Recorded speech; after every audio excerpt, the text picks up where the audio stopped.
According to the Japanese, the 5 great terrors are earthquakes, thunders, floods, fires, and father. And to most of them, I imagine, father is the principal cause of anxiety. But these people, incidentally, have on average from 1,200 to 1,500 earthquakes a year. Therefore, it is only natural that they've given some thought to the matter. And while their thinking is perhaps a little empirical, it may be well to consider it for a moment and see if we can learn something that is a little different from the present approach to the problems of these seismic catastrophes. The Japanese believe that earthquakes are caused by a catfish. Now, this is perhaps an exaggeration, but it is called the pivot fish, and it is somewhere asleep under Japan. And every once in a while it wiggles and shakes its tail, and down comes a city or two. And this has resulted in a peculiar love for catfish. About 6 months ago, there was a prophecy in Japan of a serious impending earthquake. What happened? Everybody that could do so bought a catfish. Instead of moving or anything of that nature, they found either a little pond or a bowl or a tank or something and put the catfish in it. And thousands of years of experience has taught them that the first thing that will note or register an impending earthquake is a catfish. The moment that fish gets excited, hysterical, wiggles around, and tries to jump out of the tank, every one of the villagers head for the bamboo groves. They know an earthquake is coming, and it comes. Now, this led to a series of interesting experiments concerning the possibility of the foreknowledge of earthquakes. We are inclined to suspect at the present time that sonar or radar or something of that nature is the factor that causes animals, birds, and other non-human creatures to have better awareness of earthquake difficulties than the average human being. But in the Orient, there's another factor involved that seems to be worthwhile to consider. Some years ago, about the middle of the 19th century, a Japanese watch repairer had the habit of hanging the small parts of a watch's mechanism on magnets to keep them so he could get them when he wanted them and they wouldn't get lost or disappear. One day, while he was hard at work with one of his watches, all of these magnets discharged the pieces hung on them. And there was a little crash of small parts falling on his workbench. He didn't pay much attention to it at that moment, but about 10 minutes later, the earthquake hit. So this began to be a matter of consideration. The villagers picked it up, and they had an earthquake alarm that probably is one of the earliest that we know. This consisted of a large iron ball hung from a magnet, and below the ball was a bronze or iron dish, large, like a great boiler. And the warning was that if the ball dropped on the metal dish and made a loud noise, it was a good idea for the people to head for the bamboo grove. Why the bamboo grove? Obviously because the roots of the bamboo knot into tangles that are so tight that the ground can open under them and the roots will hold up anyone who is hanging onto the roots. So this was a way in which they began to experiment with earthquake phenomena. And of course, with the susceptibility of that country, such research and such study was certainly important. It may be that like acupuncture and several other Oriental methods of handling situations, we will ultimately have more interest, not necessarily in iron balls or detached magnets, but in the general theory that they have, namely, that an earthquake is always heralded by a form of natural magnetism being disarranged. This disarrangement, however, is not followed instantly by the earthquake. It may be followed within an hour or so, or it may be followed the next day. But the warning is almost always ultimately met with an appropriate termination. There is an earthquake. Years ago, it was noted that animals had peculiar ability to anticipate earthquakes. There was a very important quake off the coast of Peru, and a large part of the coastline fell into the sea. This coastline had for years been a grazing ground for cattle. They grazed free in this area. When it fell off into the sea, there was not a single head of cattle lost. They had all quietly left. And many other such accounts are known to anticipate the possibility that earthquakes are perhaps a magnetic phenomena, as well as possibly a physical one. Some have assumed, and there's been some scientific support for this, that an earthquake begins in the heavy side layer of the atmosphere, that it is very much like a discharge of lightning. It is something which, as energy, strikes an area where the fission lines of the planet are particularly susceptible. This blow, this stroke of energy, results in a motion of the physical earth. Now, trying to work out some of these mysteries, we go back to Plato's account of the sinking of Atlantis. He was very simple in his repetition of the information received from Solon, who in turn had gained it from the Egyptians. According to Plato, the great Atlantic catastrophe was a punishment for sin. It was the way in which the gods avenged the abuse and misuse of the privileges and powers which they had bestowed upon mankind. The corruption of human usage, the misuse of earth energies, the pollution of earth's resources, we would say could, in the end, of course, bring about such a disaster. But to the Greeks, it was not only brought about, but it was ordered, arranged, and fulfilled by divine will. The gods were responsible for punishing the guilty. Looking into the problems as we know them in our daily life, the ancients, particularly following the Hermetic disciplines, believed that the microcosm, which is man, was a miniature of all other things that exist in nature, and that the human being was the most available textbook for the study of any type of phenomena that can arise in the larger environment. We know very much now concerning the causes of sickness, not all, but quite a bit. We know also the effect of dispositions upon health.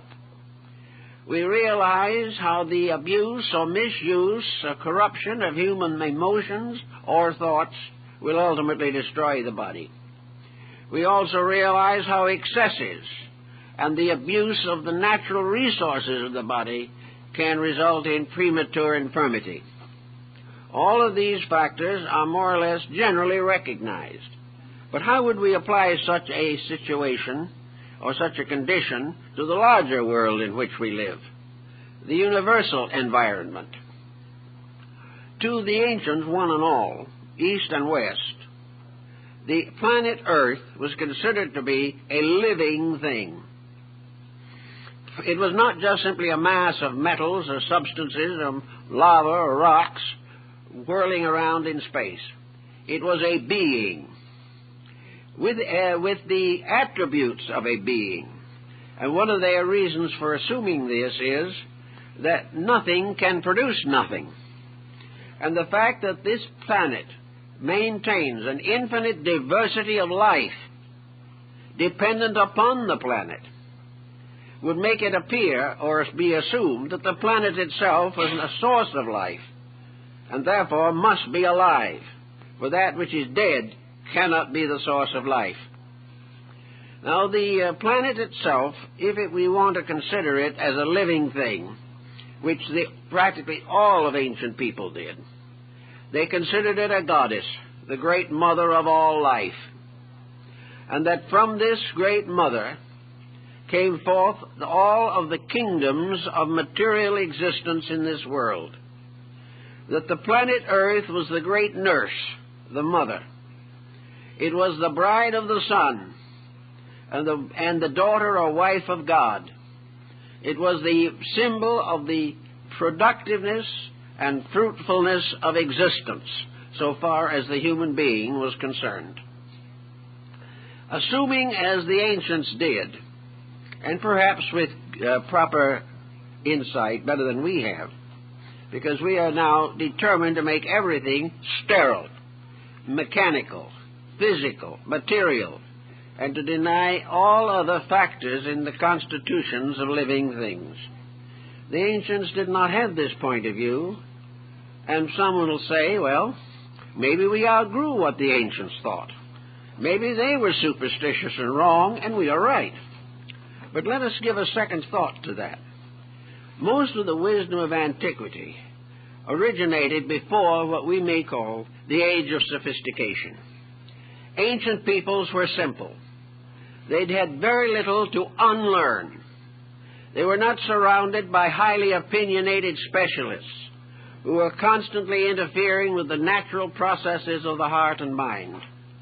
They were not overwhelmed by schools. They were not dominated by widespread theories. They were not made up primarily of scoffers or cynics. They were very simple, natural people, and their wisdom was the wisdom of the folk. Now the folk, perhaps, in its wisdom, like the folk in its art, has a tremendous integrity.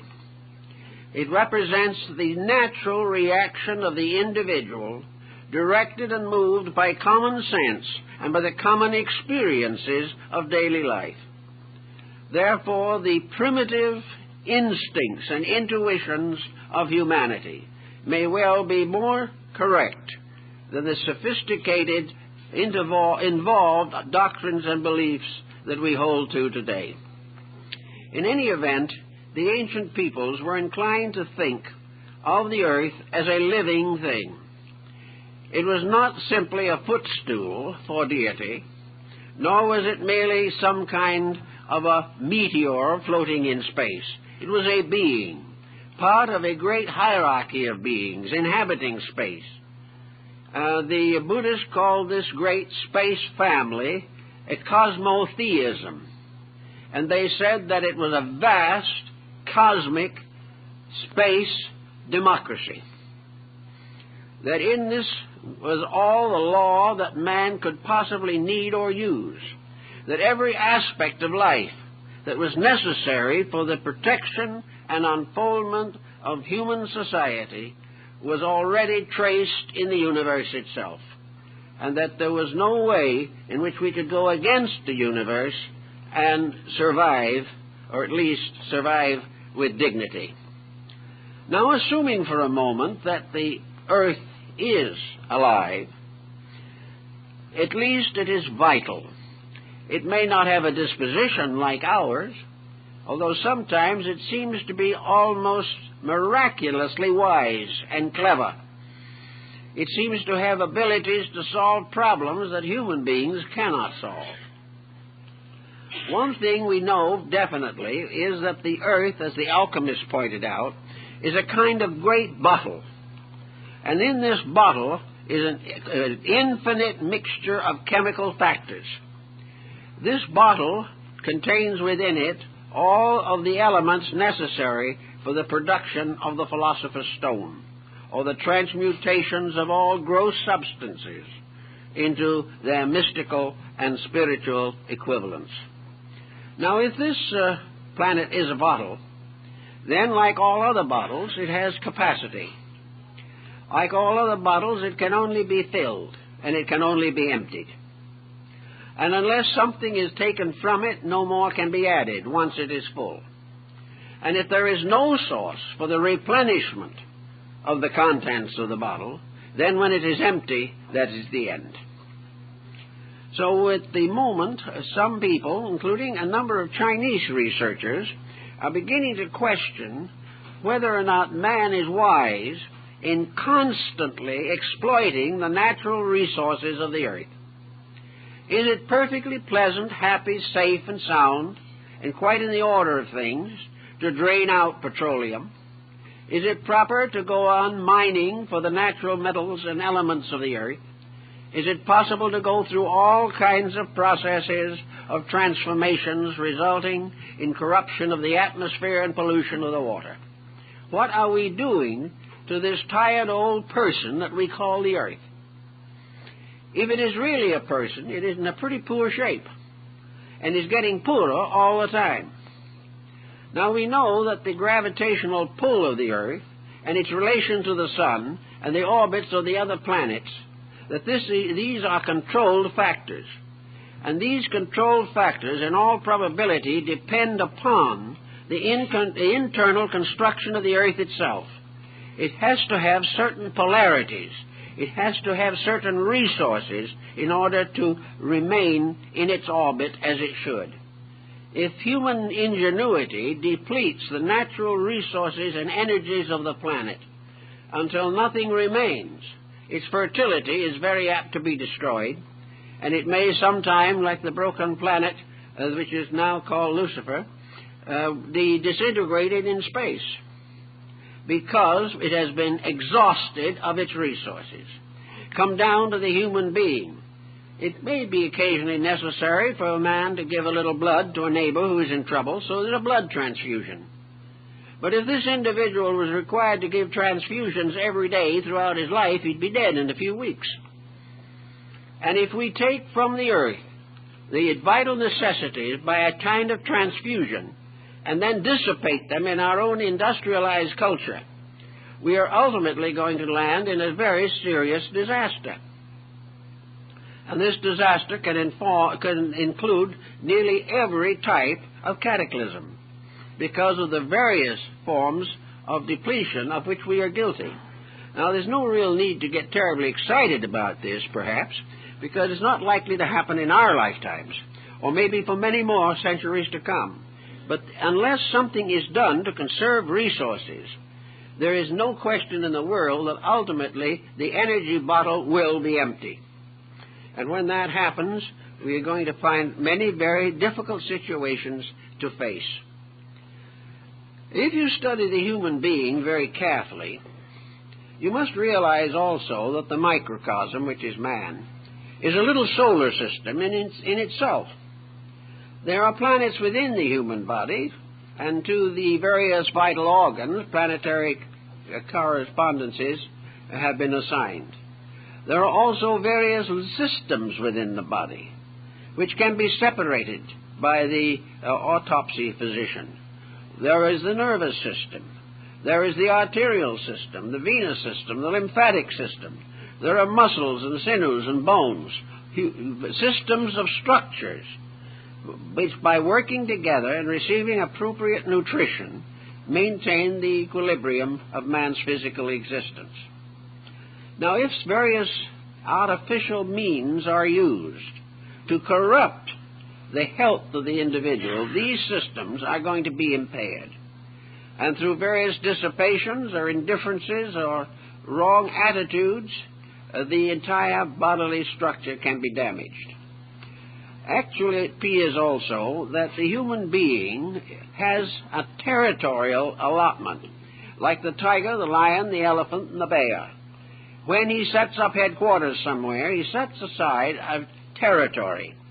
And within this territory, he must exist. He must feed himself and his young.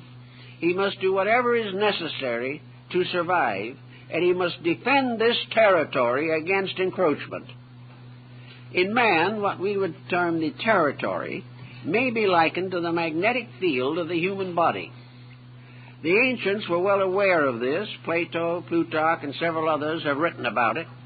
And they have also noted that the physical body of man exists within a kind of invisible bubble, which has been called in metaphysics the aura.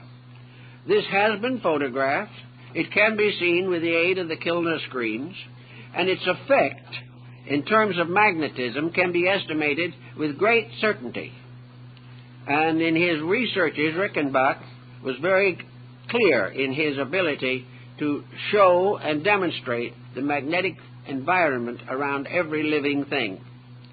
Now, if the human body has a magnetic field, then this magnetic field becomes the real source of the life of that body. This magnetic field envelops the physical form. It is the source of that form.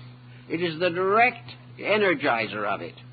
The life in man is not within the body, but within the magnetic field, and it communicates with the body through a series of very sensitive structures, of which the endocrine system is an example. This body, which contains the vital organs that we know, is therefore surrounded by a territory, that part of universal space which is allotted to the growth, development, and maintenance of a single creature. Everyone has this type of magnetic field, and it has been used in a number of interesting ways. It not only is apparent from an energy standpoint, but is probably responsible for most of the parapsychological phenomena that we know today, much of which we accept without question. It is probably involved in the system of acupuncture. It is involved in the yin-yang concepts of the Tao Te Ching and all of these ancient systems. For our purpose at the moment, though, the idea is that this bottle, which is the magnetic field, not only encloses us, but serves as a kind of capacity which we have. Our mental, emotional, and physical activities reflect into this. Our thoughts go into this magnetic field, change its color, change its structure, and can in many instances damage it. Our emotional pressures do the same thing. And photographing and studying the magnetic field, as Kilner did, reveals clearly that the emotions and attitudes of persons change the colors of the magnetic field, change the vibratory rates of this auric structure in which we exist. If these auric rates are damaged by negative attitudes, it's hard to imagine, for instance, that a neurotic attitude could cause rheumatic situations in the body. It probably couldn't unless this attitude went first into the magnetic field and then was then siphoned into the body through one of the endocrine glands. In any event, we have a physical body that is extremely sensitive to the law of cause and effect. Every attitude that we have has its own life principle. Words and thoughts are living things, and they feed into the magnetic field, and from there are fed back again into the body of the person. We find the same type of problem in smog. The Earth's atmosphere accepts the smog of industry and then returns it with interest, bringing with it a condition which is desperately dangerous to human survival. The same way with all of the inventions and discoveries of man.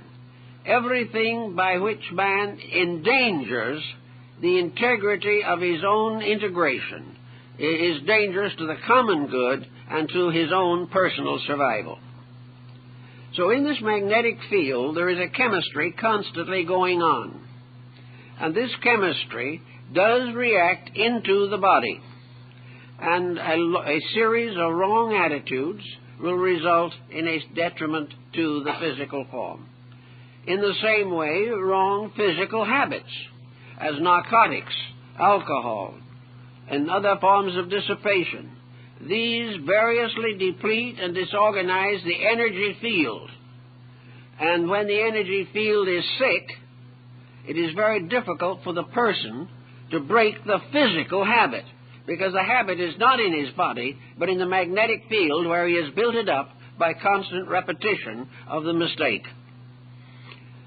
So we have this to think of in human beings. Now let's move this out into the universe.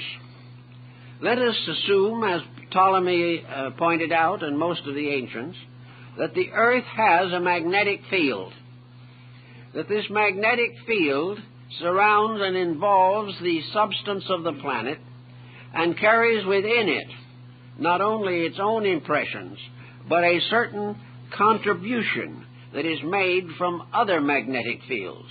Energy enters the human magnetic field through the crown of the head and above it, and goes out at the bottom. The planetary magnetic field is nourished through the polar cap at the north, and the excretion of destroyed, disintegrated, or useless material is through the south polar cap. The aurora borealis and the aurora australatia are evidences of the motion of magnetism through the Earth. And sometimes this motion is extraordinary. Then we see that the Earth itself is a kind of bottle, contained within a larger vessel, which is its own magnetic field. And everything that has to do with the preservation of the Earth itself, everything that has to do with the development of the Earth and its various policies and processes, these things take place within the magnetic field, which incidentally extends beyond the orbit of the moon. Therefore, the solar energy entering the Earth's system also comes in through the polar region, which was supposed to be the abode of the gods and the Mount Olympus or the Mount Meru or the Simuru of India. It was from the north, therefore, that this energy flows in through the sacred island of the Gobina. So we have a great magnetic structure here, which is being continually influenced by human activity. Now we know that the human being is a comparatively small fraction of Earth life. But if we think of the human being, perhaps, as a little like the locust, or a little like the marching ants, we learn in time that these little creatures in infinite multiplication can completely desolate a continent. That the major grand motions of humanity, which gradually infect every nation and every race, constitute a very powerful magnetic force.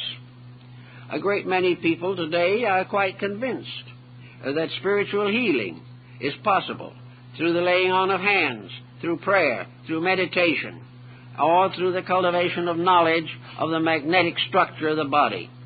This was perhaps very well set forth in the writings of Andrew Jackson Davis, the New England physician. In any event, this process of increasing contamination must not be completely overlooked. But now, because of the nature of the scoffer, who is always with us, and is a useful agent, there's no doubt in the world that the devil's advocate plays a vital part in human progress. But the question is, what caused earthquakes before there were human beings? This is a very good one. It helps us to get rid of the responsibilities of our own conduct and make everything look better.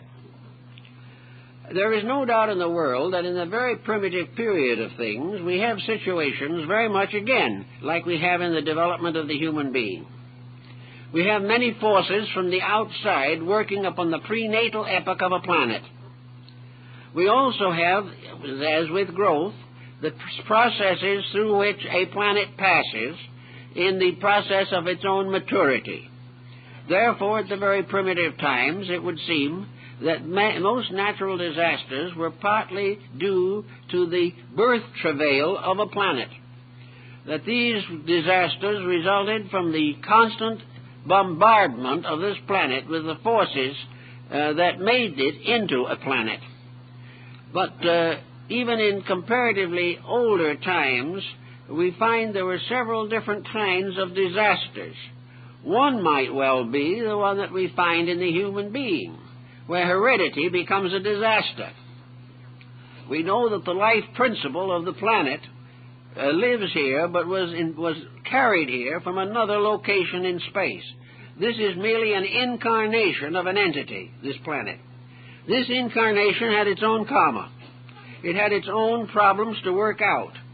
And this is true also in various kinds of birth problems that we have and note at the present time. But actually, the obvious solution seems to be that before the planet was inhabited, there were no creatures as we know them to be affected by these transmissions of energy. Therefore, no one was hurt, no one was killed, but the planet, in its great processes of integration, went through these formative periods.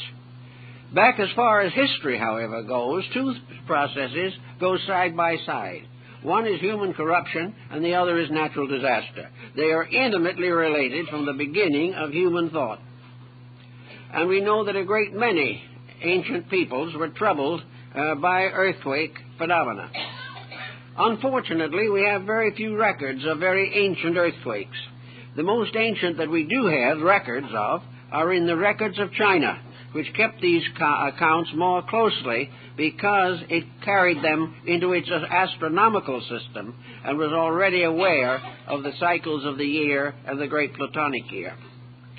So the problems that we face are very largely those which involve humanity as it is at the present time. We know, for instance, that a few terrorists or anarchists or even an individual who is corrupted can cause a tremendous amount of world damage.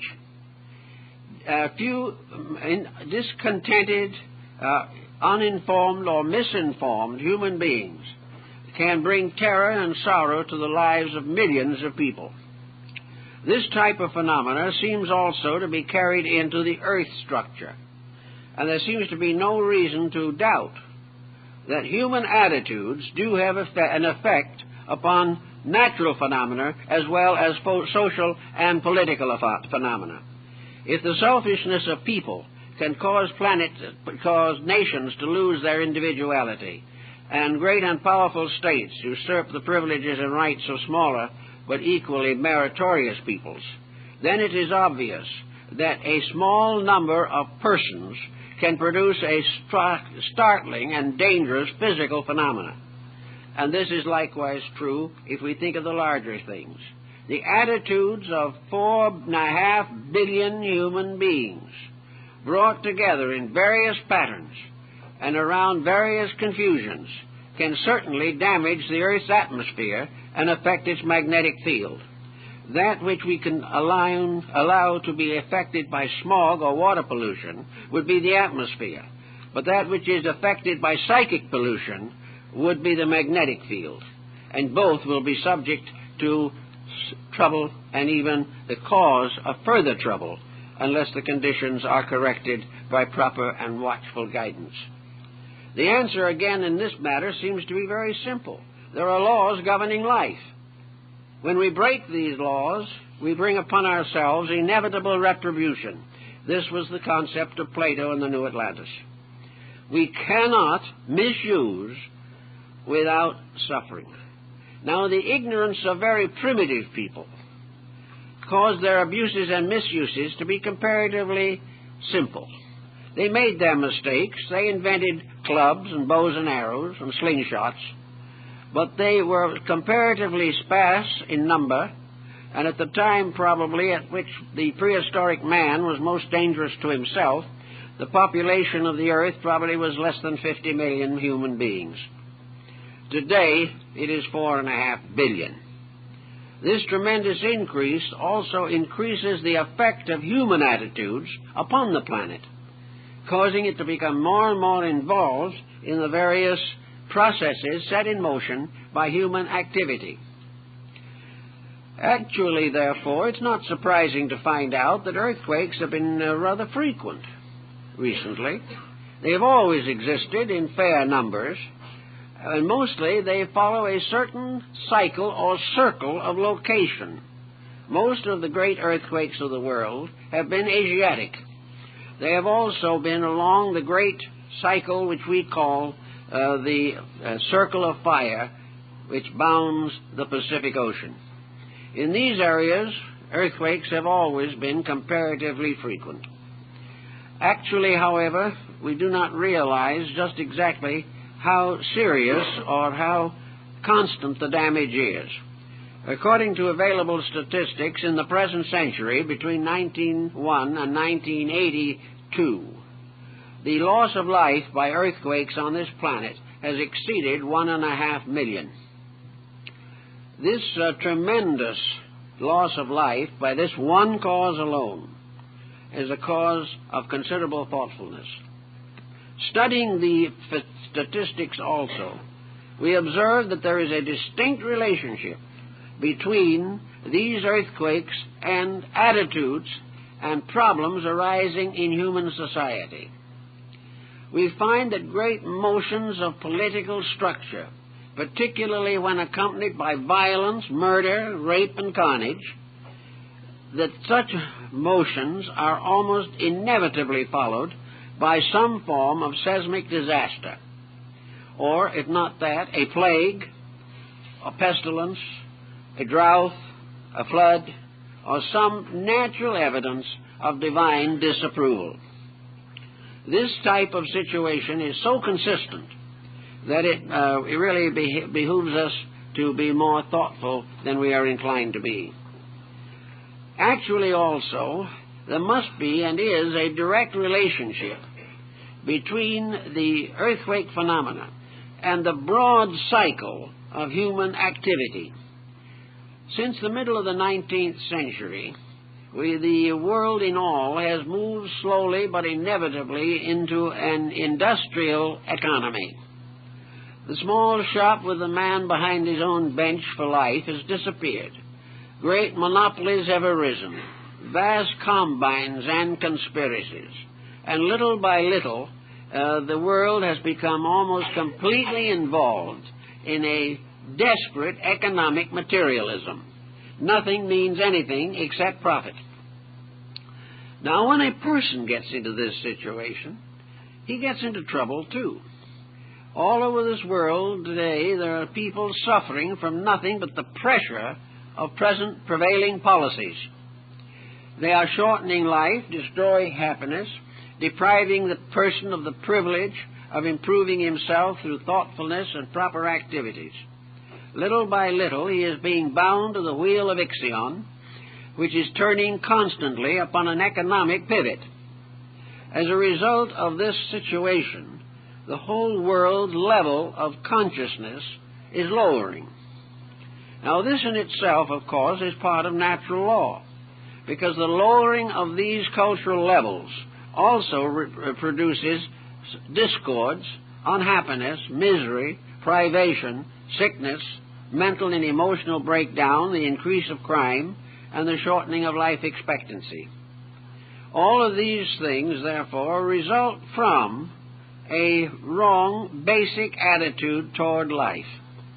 If nature had really intended to be on the profit system, it could have made a moderate charge for each of us when we came in here. Nature could have dictated that each individual had to offer something upon the altar in recognition of his own birth. But in nature, all of the good things that we enjoy are essentially free. The only cost lies in the distribution of them. But gradually, things have become valuable in their own right.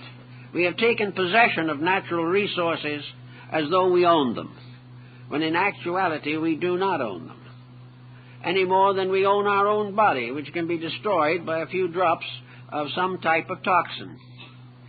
Therefore, we are always living in a natural world, which we are exploiting and trying to divert to our own purposes. We want to industrialize the earth. We want to have a commuter in every family. We want to have everything all lined into a purely industrial profit-making process. We do not mind how many people we displace with machines. We do not give much consideration to the production of the higher types of life that we desperately need for leadership. We are corrupted in our entertainment and in our literature. Everything has been sacrificed.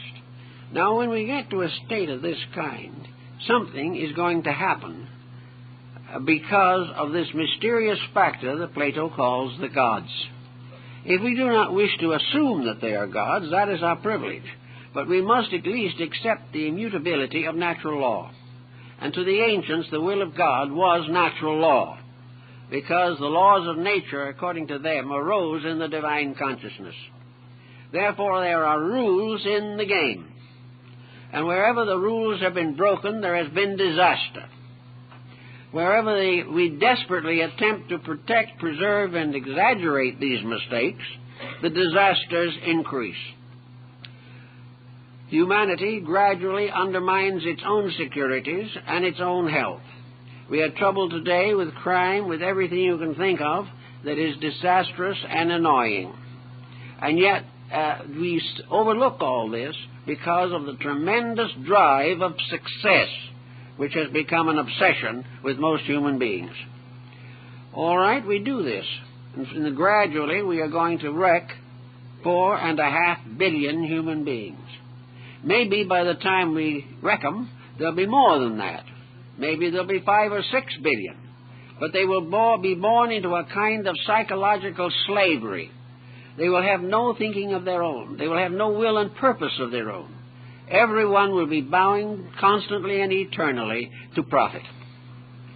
This type of situation affects not only ourselves, but our relation with the animal world. We are completely disturbing our ecology. Everything there that nature set up as the chain of nutritions, the change of propagations, all these things are being disrupted, endangered, and nullified. Almost wherever we have a field where we should be growing tomatoes, we're putting a condominium on it.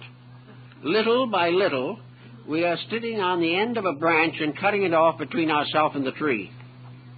This type of thing cannot go on without a natural reaction that will be painful but inevitable. 4.5 billion people, all making more or less the same mistakes, certainly will have an effect upon the atmosphere. This atmosphere, in our own more intimate associations, becomes a contaminated life vitality source. When we breathe, we not only breathe in the smog, but in a mysterious way, in the abstract life energy inhalation, we breathe in the corruption, we breathe in the perversions which are dominant in our world. Our very water, earth, air, all these things are affected adversely by our own ignorance, stupidity, and avarice. So we are getting constantly polluted nutrition. Now our little problem is tied into a bigger one. There is a food chain that leads all the way to the sun and the stars.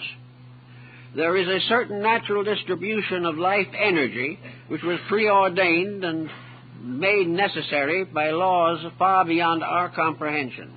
We only live because we are part of a chain of laws which will provide us as long as we do not corrupt them. So the earth itself is a source of energy for man, and man's conduct becomes a kind of karmic reaction which goes into the atmosphere of the planet. The magnetic field of the planet is much more subtle than the physical. In the physical field, we are polluting it day and night. In the more subtle ideological fields, we are also polluting those day and night. We are gradually corrupting the source of energies upon which we depend for survival. As this source of energy is corrupted, we notice a corresponding depression in our affairs. Obviously, the highest forms of our energy supply are the first to be sickened. The more attenuated, the more subtle, the more difficult, the more rare and valuable perish first. Therefore, little by little, the mind loses the power for the higher phases of thinking which are so necessary to it. The emotions lose the nutrition which breeds love and friendship.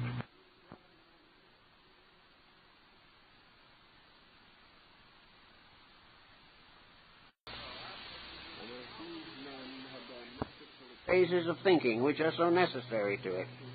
The emotions lose the nutrition which breeds love and friendship. The body loses the energy to recuperate from pressures. And on all these levels we have tried to substitute artificial factors for the natural ones. And whenever some essential function fails, we try to remedy it through medication, psychoanalysis, or something of that nature. Now, when you get this 4.5 billion, plus the sickened bodies of all the other kingdoms that have been made sick by us, and pour all this corruption into the energy and magnetic field, it is assumed that by the circulation of the solar energy, that this can be all purified, just as we would have it in the case of the earth. But the sun was not given to us primarily to be the head of a sewerage system. There are certain inevitable natural wastes which the sun can control. There are certain psychological wastes which are suitable to be controlled by the lunar ray. But there are many forms of artificial corruption pouring out into space all the time from this busy, dizzy little planet, which will make it very difficult to permit the proper distribution of the nutrition chain, so far as we are concerned. As this process goes further and further, and we dig more and more deeply into the earth, depleting its resources, we don't realize what some of the ancients knew, namely, that man is connected to the solar system by planetary polarities and metallic elemental polarities in the earth. In other words, in order for the rays from its outer space to reach us constructively, there has to be a polarization of those rays in the planet itself. And for these rays from the planet to reach us, there must be a personal polarity in each of us to receive all of these energies. And these polarities are magnetic attractors. They are factors by means of which the ray reaches us because there is something of itself in us. And in the earth there are all the metals, all the elements, all these various colors, sounds, and everything by means of which these rays from other areas of space have their polarities here and can contribute to our well-being. These rays have to work in the human body. They also have to work in the earth. The Egyptians symbolized the planet Earth by the cross-section of an onion, and they pointed to these concentric rings and pointed out that there was a solar system inside of the Earth, just as there is a solar system of which the Earth is a member. This solar system within the Earth, it has its planetary equivalents in the elements and polarities by which we are united, not only with the solar system, but with the cosmic system.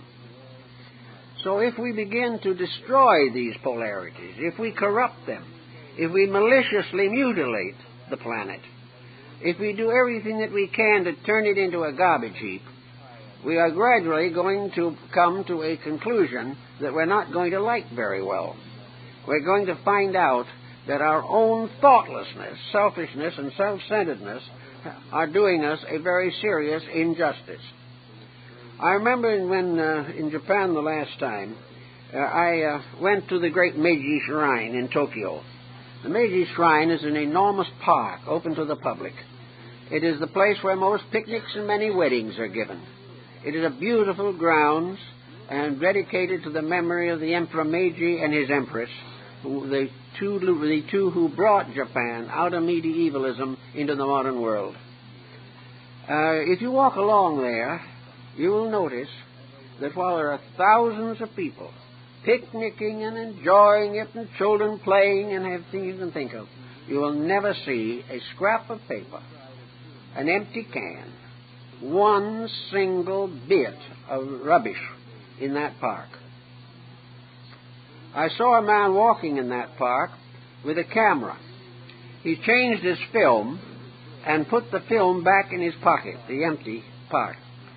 But in putting it back, part of the inner lining fell onto the walkway. He didn't see it. He walked a few feet when a Japanese gentleman came up to him, bowed to him, and handed him the piece of paper. Nothing. One of the beginnings of recognition of integrities is to preserve and protect the beauty of the world in which you live. That beauty is not just something that's pretty. That beauty moving inside of you becomes a powerful factor in your own integration. Where the loss of beauty is noted in the outside of our environment, something is lost within ourselves also. So if this world, so to say, is a great shrine, which really it is, and it is sacred. This world is sacred. It is sacred to the laws and principles, whether we are theological or not, which are immutable and inevitable and must be obeyed.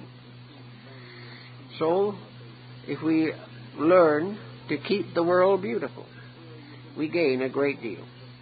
If we learn, for instance, that the rights of nations, just because they are small, cannot be violated with impunity. If we realize that all success based upon the bodies of the dead is no success at all and never can be, little by little we can organize the world in which we live, and we can clean the Aegean stable of our own planetary aura. We can give the magnetic field of the earth a house cleaning. And we can do it by each person giving himself a house cleaning mentally first, so that all this corruption does not go out into the larger atmosphere of things. The corrupt individual may turn around and accidentally or intentionally murder his neighbor. The corrupt nation may destroy the sovereign rights of other people, and a corrupted earth can fall apart. Now, I believe we're going to find that this has a distinct bearing upon house cleanings of various kinds. Of course, the greatest house cleaning on the planet that we have record of was the bubonic plague, which destroyed a large part of Europe. It is not known, of course, exactly how many perished in the plague, but the population of the earth itself was very much smaller in the 14th, 15th, and 16th centuries. And the plague ran for over 300 years with recurrent attacks. It is estimated conservatively that the bubonic plague took about 55 million lives. It is the greatest natural disaster of all time. And what was the cause of it? Well, Nostradamus came about with a very good answer. Of course, nobody listened to him. They didn't care what he thought. The plague was either an accident of providence or the will of God for those who did not go to church regularly. Nostradamus said, no. You've got outside of this town, which has been visited every time there's been a plague, has had a visitation, a stagnant pool. You have dirt. You have poor sewerage. You have all these things. You do not have any sense of keeping your own environment clean. There is where your trouble lies. They paid no attention to him. Finally, it was discovered that the plague was carried by rats, infected rats. And we are told that the bubonic plague could still come back if we were not careful and watchful in shipments from other countries. But we are careful and we are watchful. Also, when we go along, we find that perhaps one of the most dissipated areas in Europe at the time, about the time of the Christian era and slightly after, was Pompeii and Herculaneum. These were the summer resorts of the wealthy Romans. These were the places where the elite gathered to dissipate. It was a cruel, wealthy, fashionable area, burdened with most vices known to man, including the most terrible games in the amphitheaters involving human life, where nobody cared about anything, that most of the people were there, drank themselves under the table at all the banquets, and life was just one big grand vacation with a good time by all. And then the great Vesuvius erupted. And in a few hours, it was all gone. Pompeii was covered with ashes to a depth of many feet, whereas Herculaneum was in the lava range and was partly buried by lava. Nothing remained of these play towns. No, that was not the only ones. There was a Calabria earthquake in Italy in which a complete city disappeared and the ground closed over it. And travelers a few miles away saw the city and then saw a great cloud rise in the air, and when it settled, there was simply no city, not even a ruin. The earth completely closed over it. Now, it's hard to understand why these things happen, but it is true. And by watching your records, that nearly always there is an earthquake and plague and climatic maxima wherever there is a mass of human folly. That the more cruel man is, the more likely it is for him to have these troubles.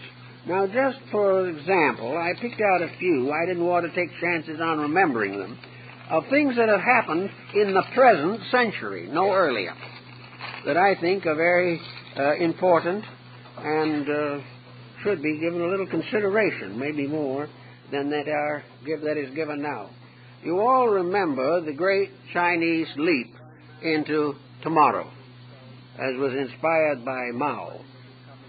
We also know the whole story of the Long March, by means of which Mao came into power. Now, we do not wish to belittle what Mao has accomplished for the people that might be good, but what he did to many people was a pretty tragic thing. Millions died in that Reformation, so-called. The Reformation itself completely failed. And what was begun in 1975 and 76 was practically all lost. In China, in Tianjin, in 1976, is the second greatest earthquake catastrophe known. It came right in the midst of this big leap into the future. It took in China 700,000 lives. It was one of the most important or terrible of all earthquakes. The earthquakes in India and Assam were very interesting also. They came in the midst of the reconstruction of Indian philosophy at a very critical time in 1950.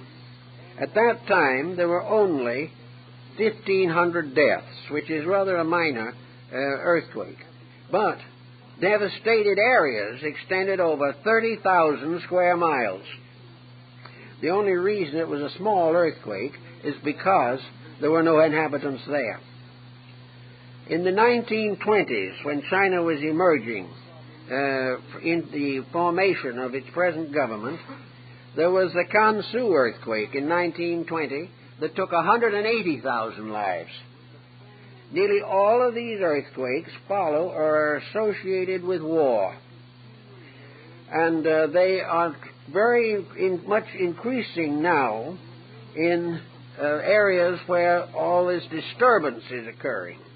We might note that in 1978 in Iran, there was a serious earthquake that took 25,000 lives, and since that there's been another one. The revolution and the earthquake seem to be closely related. All the mysterious sorrows and tragedies of Latin America may be understood in terms of earthquakes. In 1960, for example, there was a series of earthquakes within a day or two of each other that struck Chile, Japan, and Hawaii, with a property damage of 650 million. Now, of course, that time and the ones that have followed are accompanying the tremendous outbreak of violence throughout the Latin American countries. The moment we break the peace, we either have plagues or crop failures or earthquakes. And maybe that's because we have entirely lost all of the terror for Father. We are not doing any of the things that hold a world together. Inconsistency breaks a home. The broken home is a source of misery for generations. World inconsistency breaks the surface of the earth in desolation and carnage. And this goes on and has results for ages to come. We are still fighting the consequences of the wars of Caesar and Alexander. And for a long time to come, we will fight the wars of Napoleon and Hitler. The tremendous consequences of these things. The whole theory is wrong. And nature will never support wrong. It won't support it in our personal lives. It won't support it in our national existence. It won't support it in world economy. We are a very fortunate people in many senses of the word. This planet is an exceedingly pleasant place by nature. It has its troubles. Everything does. There is no perfection in this world, or we wouldn't deserve to live here. And there are very few people who expect perfection. But we have here the raw materials for the building of the greatest and most constructive commonwealth the world has ever known. We have the potential here to have everything that is necessary for decency, for security, for the development of arts and sciences, for the extensions of creativity in every field of life. We have all that it takes to build a good world. We were made gardeners in the Garden of Eden, so said. We lived here, so according to the ancient rites, until we made mistakes ourselves and got expelled. But we didn't learn anything. We continued to realize or think that mistakes were inevitable, that corruption is something you have to accept, that nobody needs to be much concerned over the welfare of other people. Well, many ways we can't change this. We cannot prevent all these things from happening. But there are two things we can do. One is to make the adjustment within ourselves which will clear our own magnetic field. The fact that many people are wrong doesn't make our wrong right. And if the individual cleanses his own inner life, the inside of his own cup, he will find that his adjustment with society will be greatly improved. No one is going to really worry much because he lives a little better, but they will worry a great deal if he talks about being better and continues to be worse. It is therefore quite possible for us to so build our personal lives that we can earn the integrities and securities that were given to us in the beginning. We are told that no matter how many fall to the right or the left, the just man shall not be moved. The just person is protected by his own justice because he keeps the rules. By doing this, he cleanses his own private stable. He cleanses his own inner life and will be able to live a normal and reasonable existence and be ready for greater advancements and greater opportunities in lives to come. He is going to be all right. And the second thing he can do, without really endangering anybody, is to try in his own outer conduct to keep the rules of decency, the rules of nature, to live as far as he can harmlessly. No one can be completely harmless, but we can reduce our harmfulness to such an extreme minimum that it will save us most of the miseries with which we are now afflicted. All the way along, we have to do these things. We also have to be as careful as we can be in the handling of the materials by means of which the earth itself is polluted. We have to try to protect the hygiene, and we have to practice highly civilized eugenical procedures. We have to keep everything as near as possible in a simple but reasonable condition. We have to try not to destroy the healthfulness of an environment, to litter the parks, to throw bottles out of car windows, and to do all kinds of foolish things. And we must not commit the greatest follies probably of the moment, and that is to try to drive an automobile while under the influence of alcohol.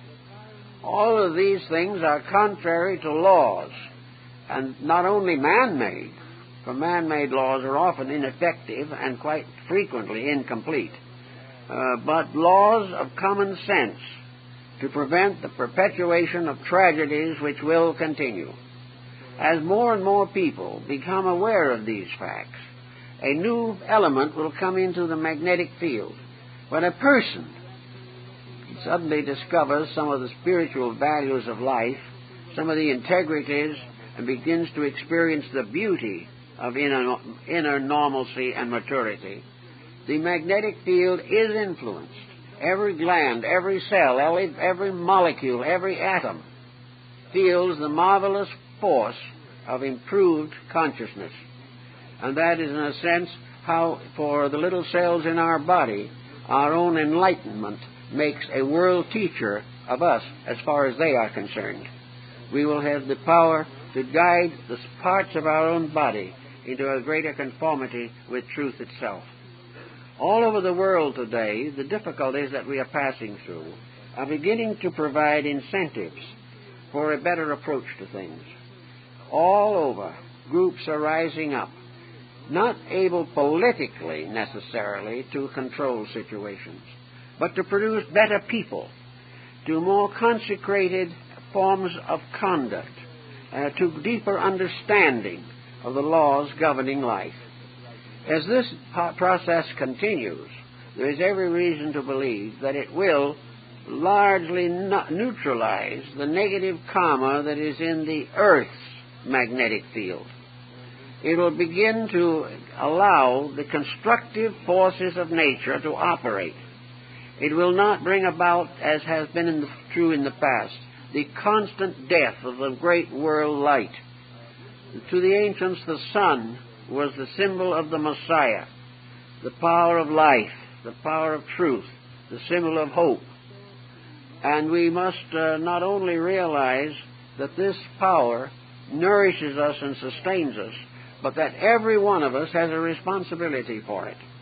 That we have a responsibility to use every energy that we have as wisely as we can. If we do these things wisely, in a sense, we redeem the earth. We redeem the earth when we redeem ourselves, inasmuch as the earth itself has not the type of disposition and problem that we have. But it has the problem. It must bring its own children to maturity. It is the earth itself that must finally provide the material for the salvation of the human soul. Therefore, the earth must be kept clean and pure, and every effort must be made to make sure that it is not corrupted by personal or collective activity. I checked a number of earthquakes over and did a number of charts of them at one time. Some of them are in our journal. And it becomes obvious constantly that it is not simply planetary positions that are involved in these things. In the last 4 or 5 years, there have been a dozen doleful predictions of earthquakes. Up to now, they have been comparatively moderate, not much more than usual for the planet. But the constant belief that the earthquakes are, for instance, the result of the heavy weight of planets on one part of the earth or another, so that in the atmosphere a gathering of planets may unbalance the magnetic field of the solar system. I don't really buy this too heavily. I feel this way, that if there is a heavy burden of planets, if it is true that there are definite alignments, these are potential causes of something. But these potential causes will not produce their effects unless they operate upon an appropriate medium. If psychologically, mentally, emotionally, physically, geographically, economically, in all these ways, we're all tragically poised on the edge of disaster, it is quite possible that a couple of rays from Jupiter or Saturn might finish off the trick. But if we are not deserving some form of catastrophe, we won't have it. And the catastrophe will be limited to what is necessary to bring to the average human being a greater realization of his own reason for life. Catastrophes carry persons out of incarnation, but catastrophes have never killed a human soul. They have never destroyed. They have merely taken away bodies which for the most part have been abused, misused, and neglected. But if the individual learns through the problem of a tragic disaster and can carry forward into future embodiments the information he has gained, all will be well.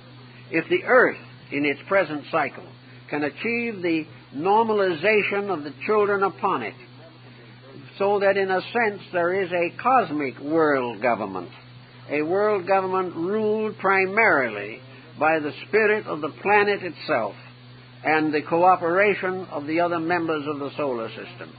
If this is attained, in due course of time, the earth spirit will pass to other forms, but it will go on higher and higher through the victories that have been achieved in its own evolutionary program. So everything works together in the long run for good. There is nothing lost. There is no tragic disaster. The nearest thing there is to a disaster in this world is stupidity.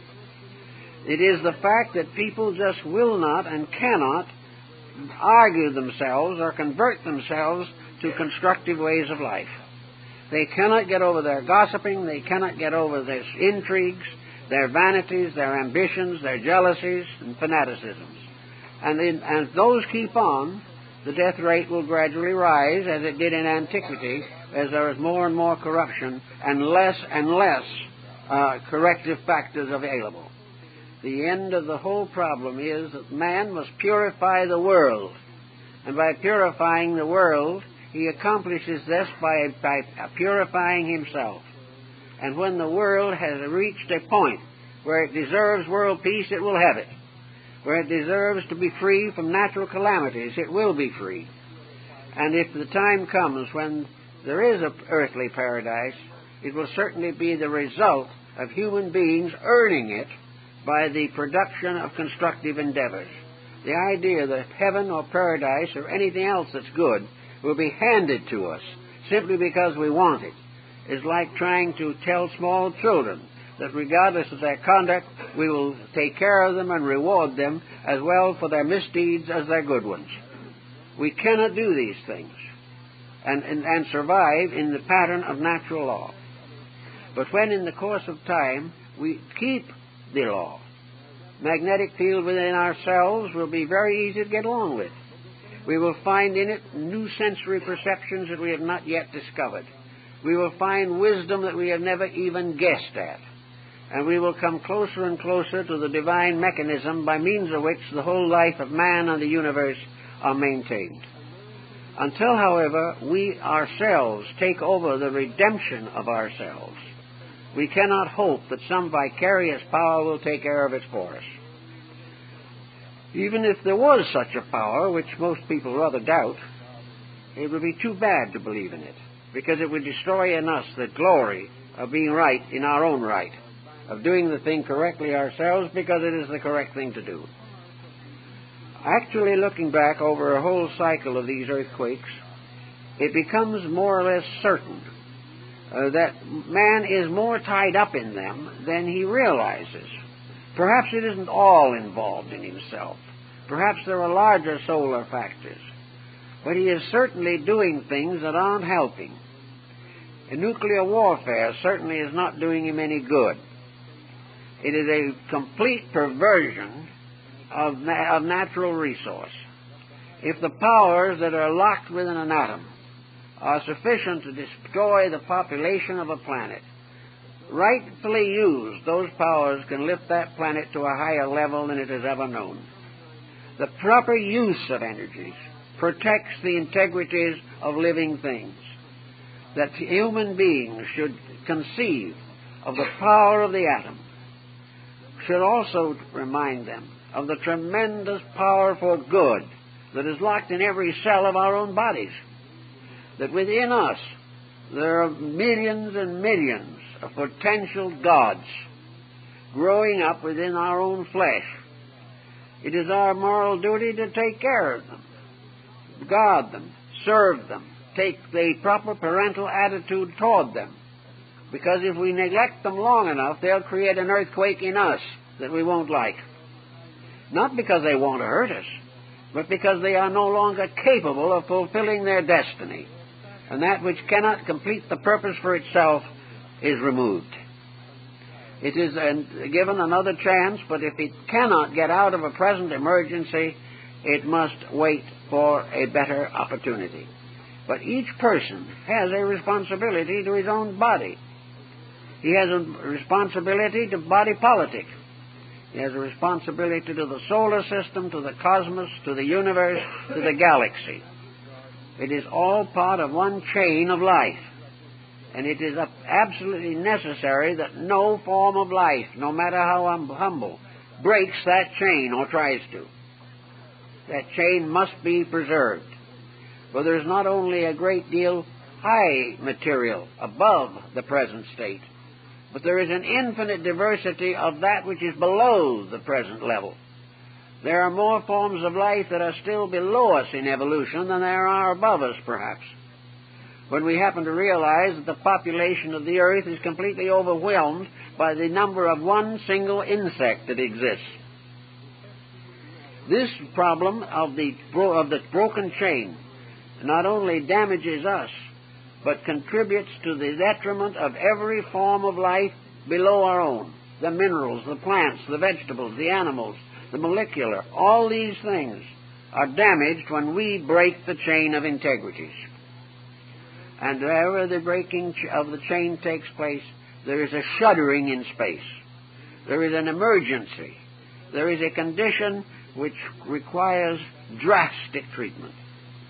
And if this drastic treatment, it takes the form of earthquakes or other natural catastrophes, they can all be traced to some type of mistake that man himself makes and perpetuates in his society. Long ago, there was a very serious flood in China. And the Emperor of China wanted to know how to solve it. So he sent for a great architect. And the architect said, "Your Majesty, the people along the shores of the Yellow River try to protect themselves against floods by building dikes and filling earth bags and making embankments and filling sacks with sand and doing all kinds of things like that to build a wall against the water. It has always failed, and it always will. There is only one answer to your problem. Don't make the wall higher. Dig the bed of the river deeper so that the walls of the natural wall of the river will protect the communities. And within our lives, there's no use building more and more defenses against the problems we face. Instead of building excuses and trying in one way or another to exonerate ourselves from our own natural infirmities, let us not build more defenses against problems, but let's build the bed of the river deeper. Let our own wisdom, our own integrity, enable us to use nature's own way to protect life and liberty and the pursuit of happiness. If we will do these things, we will in due time bring about the goals we seek. And today there is a new movement in that direction. There is a great searching and gradually increasing integrities will bring about the restoration of all things. We need this restoration. And until we get it, nature will give us nudges every little while. It will keep on telling us that we're not doing what we should be doing. And as long as we fail, we will be subject to the emergencies not of an avaricious or a vengeful deity, but the emergencies of a law violated through ignorance or selfishness. So if we work all these things together, I think it'll probably come all right in due time. I guess that's all for this morning.